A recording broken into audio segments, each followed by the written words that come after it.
Hello friends, कैसे हो आप सभी का फिर से स्वागत है आपके यूट्यूब चैनल मेघ अग्रवाल की क्लासेस में।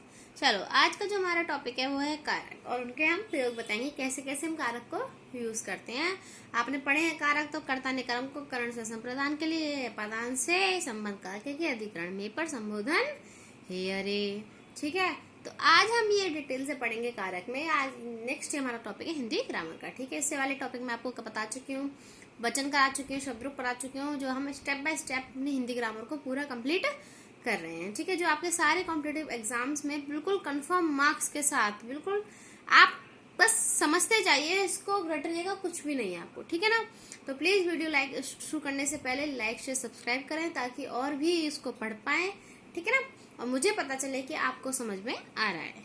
ठीक है, चलो स्टार्ट करते हैं। कारक। कारक होता क्या है? जो शब्द कर्ता क्रिया कर्म के संबंध को जोड़ते हैं। जो कर्ता को, कर्म को, क्रिया। कर्ता कौन? जो काम कर रहा है। क्रिया कौन? जो करने वाला का जो काम कर रहा है उसे क्रिया। कर्म क्या होता है? जिस पर काम करने वाले का जिस पर प्रभाव पड़ रहा हो। ठीक है, जिस काम जो कर रहा हो, क्रिया जो कर रहा हो, उस पर जिसका प्रभाव पड़ रहा हो उसे बोलते हैं कर्म बोलते हैं। ठीक है, तो अब जो कर्ता क्रिया कर्म को जोड़ता हो उसे हम क्या बोलते हैं? कारक कहते हैं। अब जैसे मानो एग्जांपल है आपके पास कि रावण ने राम को मारा। अब जहाँ ये ने और ये को ये कारक है, अगर मान के चलो मैं इन ने और को हटा देती हूँ, ठीक है, तो ये क्या बनेगा? राम रावण मारा। अब बिना कारक के तो ये अजीब सा लग रहा है ना, राम रावण मारा, तो कोई सेंटेंस नहीं बन रहा। तो यही कारक है कि कारक क्या करता है? वाक्य को क्या करता है? कर्ता कर्म का क्रिया को क्या करता है? जोड़ता है। अब यहाँ पे जैसे राम क्या है? कर्ता। राम ने क्या करा? मारा, ये क्रिया हो गया। किसको मारा? प्रभाव किस पे पड़ा? रावण पे, तो ये क्या हो गया? कर्म। अब राम ने रावण को मारा तो ये क्या हो गया? राम ने, ये कारक हो गया। अब रावण को मारा, ये क्या हो गया? हमारा कारक हो गया। तो जो कर्ता कर्म क्रिया को जोड़ रहा है वो हमारा क्या होता है? कारक। क्लियर है? अब हमें पता है कारक के जो भेद होते हैं, मुख्य तो 6 भेद होते हैं और कुल कितने भेद होते हैं? 8 भेद होते हैं। कौन कौन से? कर्ता कारक, इसका चिन्ह, कर्म कारक को करण कारक से के द्वारा, ये पूरे डिटेल में आपको बताऊंगी एक एक करके सारे। संप्रदान कारक के लिए, के को अपदान कारक से अलगाव, अलग होने में। संबंध कारक काके की, नाने ने, रारे री। अधिकरण कारक में पर हरे। संबोधन कारक हे हो, अरे अब। ठीक है, अब मुख्य कौन कौन से होते हैं? कर्ता कारक, कर्म कारक, करण कारक, संप्रदान कारक, अपदान कारक और अधिकरण कारक। ये 6 मेन होते हैं। बाकी जो टोटल होते हैं वैसे 8 हमारे पास इसके भेद होते हैं। अब क्योंकि जो ये संबंध कारक है, जो संबंध कारक कर्ता कारक से निकला जाता है, जो संबंध कारक है ये कहाँ से निकाला गया है? कर्ता कारक से आया है। और जो संबोधन कारक है वो कहाँ से आया है? संप्रदान कारक से आया है। ठीक है, जो संबोधन कारक है कहाँ से आया है? संप्रदान कारक से आया है। क्लियर है ना कि मुख्य आता है तो कितने भेद होते हैं? 6। वैसे कितने भेद होते हैं हमारे पास? 8 भेद होते हैं। चलो अब इनको करते हैं बिल्कुल डिटेल के साथ। सबसे पहले आता है हमारा कर्ता कारक, जिसका चिन्ह क्या है हमारे पास? ने। अब जहां वाक्य में ने चिन्ह का प्रयोग हो, अप्रत्यक्ष या परोक्ष रूप में हुआ हो, वहां क्या होता है? कर्ता कारक होता है। अब अप्रत्यक्ष और परोक्ष का मतलब कि या तो दिख रहा हो ने या फिर नहीं दिख रहा हो। अप्रत्यक्ष में ना दिख रहा हो और परोक्ष मतलब दिखाई देने वाले रूप में। जैसे एग्जाम्पल है यहाँ पे, राम ने रोटी खाई। अब हमें दिख रहा है राम ने रोटी खाई, तो यहाँ पे ने आया है, तो ये क्या हो गया? कर्ता कारक हो गया। अब इसी जगह दूसरा एग्जाम्पल है कि बालक पुस्तक पढ़ा। अब यहाँ क्या है? यहाँ ने नहीं है, लोप है ने का। ठीक है, पर यहाँ है क्या? कर्ता कारक। यहाँ हम कैसे पता लगाते हैं? भाव होता है कि बालक पुस्तक पढ़ी, तो बालक ने पुस्तक पढ़ा। समझ में आया ना? बालक पुस्तक पढ़ा तो किसने पढ़ी पुस्तक? बालक ने पुस्तक पढ़ा। यहाँ भाव होता है कि हम इस चीज को समझ रहे हैं। तो कभी कभी ऐसा भी आता है कर्ता कारक जहाँ पे ना हो, हमें वहाँ पहचानना होता है कि वहाँ क्या है। जैसे बालक ने पुस्तक पढ़ा। अब नेक्स्ट आता है कर्म कारक। कर्म कारक का चिन्ह होता है को। ठीक है, अब वही जहाँ वाक्य में को चिन्ह का प्रयोग अप्रत्यक्ष या परोक्ष रूप में हुआ हो, वहाँ क्या होगा? कर्म कारक होगा। अब जैसे अध्यापक ने छात्र को दौड़ाया। अब यहाँ अध्यापक ने, यहाँ तो करता हो गया, छात्र को दौड़ाया, तो यहाँ क्या हो गया हमारे पास? कर्म कारक हो गया। अब ऐसी को अप्रत्यक्ष रूप में भी आ सकता है। उसने रोटी खाई। अब उसने रोटी खाई, अब भाई समझने वाली बात है, उसने रोटी को खाया, रोटी को ही तो खाएगा, तो उसने रोटी को खाया, तो क्या हो गया यहाँ पे? कर्म कारक। अब आता है भाई मेन बात हमारा अपवाद। हिंदी में सबसे ज्यादा इंपॉर्टेंट होते हैं अपवाद। सिंपल तो हम कर लेते हैं, पर अपवाद बहुत जरूरी होते हैं। अपवाद की वजह से हम इसको समझते नहीं और अपवाद की वजह से हम क्या कर देते हैं? क्वेश्चनों को गलत कर देते हैं। अब कैसा अपवाद होता है? क्या अपवाद में जो कुछ एक्सेप्शंस होते हैं, जैसे यदि हिंदी वाक्य में निम्नलिखित शब्दों में से कोई शब्द आए तो उसमें कर्म कारक का प्रयोग होता है।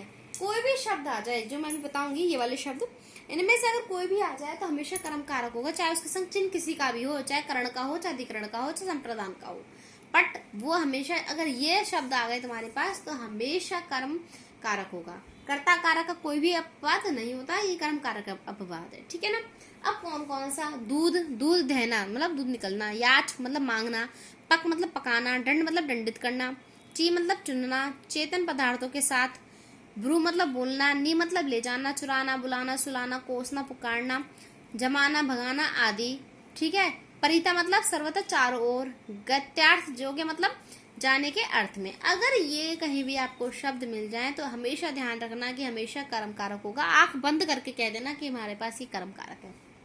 इनके अलावा, ठीक है, जैसे उदाहरण के साथ देखते हैं, वह गाय से दूध देता है। अब यहाँ से आप कहोगे वह गाय से, आप किसी भी दोस्त से पूछोगे कर्ता ने कर्म को करण से, आप कह दोगे करण कारक है, गाय से दूध देता है।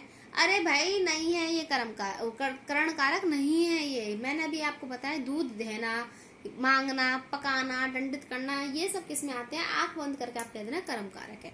तो वह गाय से दूध देता है, तो यहाँ पे क्या होगा हमारे पास? कर्म कारक होगा। गांव के चारों ओर वृक्ष, चारों ओर मैंने अभी बताया, परिता सर्वत्र चारों ओर, चारों ओर आ जाए तो यहाँ भी कर्म कारक। शहर के दोनों ओर नदी बहती है, भाई दोनों ओर है ना, चारों ओर सर्वत्र, तो नदी बहती है, ठीक है। अगला देखो आगे, माँ रसोई घर में खाना पकाती है, अभी बताया मैंने, पकाना में भी क्या होगा? हमारा कर्म कारक होगा। वह पौधों से फूल चुनता है, अभी बताया, ची मतलब चुनना। चोर दुकान से धन चुराता है, मैंने आपको बता दी, चुराना, बुलाना, सुलाना, कोसना, पुकारना, जमाना, भगाना आदि, ये सब क्या होता है हमारे पास? कर्म कारक होता है। अध्यापक छात्र को दंडित करता है, अभी बताया दंडित करना भी किस में आता है? हमारा कर्म कारक में। भिखारी राजमहल में भीख मांगता है, भीख मांगना भी बताया था मैंने। मुनि वन में जाते हैं, अब जाना भी बताया था ना मैंने, गत्यार्थ मतलब जाना, जाने को भी क्या आता है हमारा? कर्म कारक। वह बाजार जाता है, जाना भी क्या हो गया हमारा? कर्म कारक, ठीक है ना। क्लियर है बिल्कुल कर्म कारक के बात, कि जहां जहां ये वर्ड आए, भ्रू, बुलाना, सुलाना, कोसना, जमाना, ठीक है, चुराना, पकाना, ठीक है, मांगना, जानना, सर्वत्र चारों ओर, ये सब आए, वहां क्या होता है हमारे पास? हमेशा कर्म कारक होता है। अगला करते हैं करण कारक। करण कारक का चिन्ह क्या होता है? से। यहाँ से का मतलब जो होता है वो के द्वारा होता है, मीन्स किसी चीज के द्वारा, अगर वो चीज नहीं होगी तो हम काम नहीं कर सकते। जैसे उदाहरण देखो, रागनी साइकिल से कोचिंग आई है, अब भाई साइकिल नहीं होगी तो वो कोचिंग कैसे जाएगी? मतलब जिससे वो काम कर रही है, जिस पर डिपेंड है, उसको हटा दो। रागनी कोचिंग आई, अब भाई कोचिंग आई, हमें क्या पता रागनी किससे आई कोचिंग? तो रागनी साइकिल से आई, भाई इसी के थ्रू तो आई, वो साइकिल से आई, तो जिसके द्वारा काम हो रहा है साइकिल के द्वारा, भाई साइकिल से वो कोचिंग आई, तो वो क्या हो गया हमारा? के द्वारा करण कारक। वह कमल से पत्र लिखता है, कलम से पत्र लिखता है, भाई लिख के से रहा है, कलम से तो लिख रहा है। पिताजी रोग से ग्रसित है, अब पिताजी रोगी ना हो तो ग्रसित क्या होंगे? तो वो किससे ग्रसित है? रोग से। वह कुल्हाड़ी से वृक्ष काटता है, भाई कुल्हाड़ी नहीं होगी तो वृक्ष कैसे काटेगा? ठीक है, जिसके द्वारा कोई काम हो रहा हो, वहां क्या होता है? करण कारक। अब यहाँ पे भी अपवाद है। अपवाद यहाँ क्या है? अगर किसी के साथ आ जाए, अंग भंग आ जाए, किसी अंग में कोई भी कमी हो, डिसेबिलिटी हो, है, या फिर समय कोई पूछ रहा हो या बता रहा हो, वहां भी हमेशा क्या होगा? करण कारक होगा। ध्यान रख लो बस 3 चीज, जब साथ आ जाए या अंग भंग में कोई कमी आ जाए, समय पूछ रहा हो या बता रहा हो, वहां क्या होता है? हमेशा करण कारक होता है। जैसे मैंने पिताजी के साथ बाजार जाता हूँ, ठीक है। अब आप यूँ कह दोगे कि के है, कर्ता ने कर्म को आगे जो संबंध का के वाला ना, मैं पिताजी के साथ बाजार जाता हूँ, ठीक है, तो यहाँ क्या हो गया हमारा? करण कारक। कोमल दोनों कानों से बहरी है, अब भाई अंग में कमी आ गई ना, कि कानों से बहरी है, अंग भंग हो गया, तो यहाँ भी क्या होगा? करण कारक। वह पैर से लंगड़ा है, आज शाम 8 बजे पार्टी है, तो वो समय बता रहा है, समय बताना या समय पूछना में भी क्या होता है? हमेशा करण कारक। ये अपवाद है, आपकी घड़ी में कितने बजे हैं। क्लियर है। अगला देखो, संप्रदान कारक। संप्रदान कारक का चिन्ह क्या होता है? को, मतलब किसी के लिए। सभी छात्र जीवन को सुखमय बनाने के लिए पढ़ रहे हैं, भाई किस लिए पढ़ रहे हैं? जीवन को सुखमय बनाने के लिए पढ़ रहे हैं ना, किसी काम को किस लिए कर रहे हैं? किसी चीज के लिए कर रहे हैं, समर्पित कर रहे हैं। पिताजी सब्जी खरीदने बाजार गए, अब यहाँ के लिए लोप है, यहाँ क्या है? लोप है, हमें यहाँ पे नहीं दिख रहा, पर भाव है हमारे पास यहाँ पर, कि पिताजी सब्जी खरीदने के लिए बाजार गए। ऐसे तो बोलोगे जब इसको प्रॉपर बोलोगे, पिताजी सब्जी खरीदने के लिए बाजार गए। बच्चा पढ़ने के लिए स्कूल गया है, लोप है ना यहाँ पे। माँ ने बच्चों को खिलौने दिए, तो माँ ने बच्चों के लिए खिलौने दिए। ठीक है, क्लियर है संप्रदान कारक। अब इसका अपवाद देखो, जहां भी नमस्कार आ जाए, सदा के लिए कोई चीज दे दी जाए, देवताओं को समर्पित करी जाए, वहां हमेशा क्या होगा, संप्रदान कारक होगा, है ना, बिल्कुल इजी। तो गुरु जी को नमस्कार है, माता जी को सादर प्रणाम है, तो नमस्कार और प्रणाम एक ही चीज होती है। जहां भी नमस्कार हो वहां क्या होता है, हमेशा संप्रदान कारक होता है। राजा ब्राह्मण को दान देता है। अब भाई दान देगा, दान जो सदा के लिए दे दी जाए, ये नहीं कि आपने किसी को गिफ्ट दिया और वापस ले लिया, हाँ भाई नहीं, जो चीज आपसे चली गई, दूर चली गई, भाई सदा के लिए हो गई, वो आपके पास नहीं आ सकती है। राजा ब्राह्मण को दान दे दिया ना, अब वो वापस थोड़ी आएगा। जो चीज सदा के लिए दे दो, उससे क्या होता है हमारे पास, संप्रदान कारक। वह हवन सामग्री देवताओं को समर्पित करता है, उसने समर्पित कर चुका है ना वो चीजों को, ठीक है। तो यहाँ पे क्या होगा हमारे पास, संप्रदान कारक। अगला है अपादान कारक का प्रयोग, का मतलब होता है से। यहाँ तक कर्ता ने कर्म को करण से, वहां तक के द्वारा, किसी चीज के द्वारा। यहाँ अलगाव मीन्स, अलगाव मतलब किसी चीज से अलग होगा, अलग हो जाएगा। जैसे वह गांव से पढ़ने आया, वो गांव से अलग हो गया ना, वहां से तो आ गया, चीज से ब्रेक हो गई, वहां से कोई चीज टूट गई। पेड़ से पत्ते गिरते हैं तो अलगाव हो गए, जो पत्ते हैं वो पेड़ से अलग हो गए बिल्कुल, ठीक है ना। तो जहाँ यहाँ से का मतलब जो होता है, जो अलगाव होता है। जो कर्ण में से पढ़ा था वहाँ के द्वारा, कि जो कोई काम हो रहा है वो किसी के द्वारा हो रहा है। अब अपवाद क्या है, जहां पर दो व्यक्ति या वस्तु की तुलना की जाए। यहाँ पे सिंपल अपवाद, अपादान में क्या अपवाद है कि किसी भी दो वस्तु या चीज की, किसी भी व्यक्ति या वस्तु की तुलना की जाए। जैसे राम सीता से अधिक सुंदर है, अब भाई तुलना की गई है ना राम और सीता की, भाई कि राम सीता से क्या अधिक सुंदर है, सीता गीता से बड़ी है। जहाँ तुलना की बात हो वहां क्या होता है, हमारे हमेशा अपादान कारक होता है, ये इसका अपवाद है। नेक्स्ट आता है संबंध कारक। संबंध कारक में काके की, नानेनी, रारेरी में यहाँ संबंध दिखाया गया हो किसी चीज का। जैसे राजा दशरथ के 4 पुत्र थे, अब यहाँ राजा का जो संबंध है वो किसके दिखाया गया है, दशरथ का जो संबंध है वो उसके पुत्रों से दिखाया गया है, भाई रिश्ता दिखाया है कि हाँ उसके 4 पुत्र थे। मोहिनी की बड़ी बहन स्कूल गई, अब मोहिनी की जो बड़ी बहन है, संबंध दिखाया गया कि मोहिनी की बहन कौन है, बड़ी, रिश्ता दिखाया गया है, ठीक है। तो ये क्या हो गया हमारे पास, संबंध कारक। अब अपवाद क्या होता है, जहां पर कोई वस्तु को सदा के लिए ना दी जाए। हमने उसमें पढ़ा था संप्रदान में, जो हमेशा के लिए क्या कर दी जाए, समर्पित कर दी जाए। पर संबंध में क्या होगा, जो हमेशा के लिए ना दी जाए। जैसे मैं धोबी को कपड़े देता हूँ, अब तुमने हमेशा के लिए थोड़ी दिए वो धोबी को कपड़े, वो वापिस देगा ना तुम्हें कपड़े। तो जो चीज सदा के लिए ना दी जाए वो क्या होता है हमारे पास, संबंध कारक, ठीक है। रामू अपने मित्र को पुस्तकें देता है, अब भाई अपने मित्र को पुस्तक देता है, वो वापस दे देगा उसको किताब, है कि नहीं, सही बात है ना। तो ये चीज इसका अपवाद है। अपवाद हिंदी में बहुत ज्यादा जरूरी होते हैं, अगर आप इसको नहीं करोगे तो इसके बिना आपको आपके क्वेश्चंस गलत हो जाएंगे। आप इनको देख के भाई कुछ और टिक कर दोगे, पर आंसर पता चलेगा तो भाई कुछ और है, ठीक है ना। आता है नेक्स्ट अधिकरण कारक। अधिकरण कारक मैं पर या ऊपर। छात्र कमरे में बैठा है, मैं ये वाला मैं नहीं है, यहाँ पे मैं वाला मैं है। छात्र कमरे में बैठा है, भाई बैठा था कमरे में तो बैठा है। हमारी सभी पुस्तकें मेज पर हैं, ऊपर है किसी चीज के ऊपर, मेज पर, ठीक है। अधिकरण बिल्कुल सिंपल है, कुछ भी नहीं है। अब लास्ट आता है संबोधन कारक। हाँ, अधिकरण कारक में कोई भी अपवाद नहीं है, संबोधन कारक में भी कोई अपवाद नहीं है, स्टार्टिंग में कर्म कारक में भी कोई अपवाद नहीं था।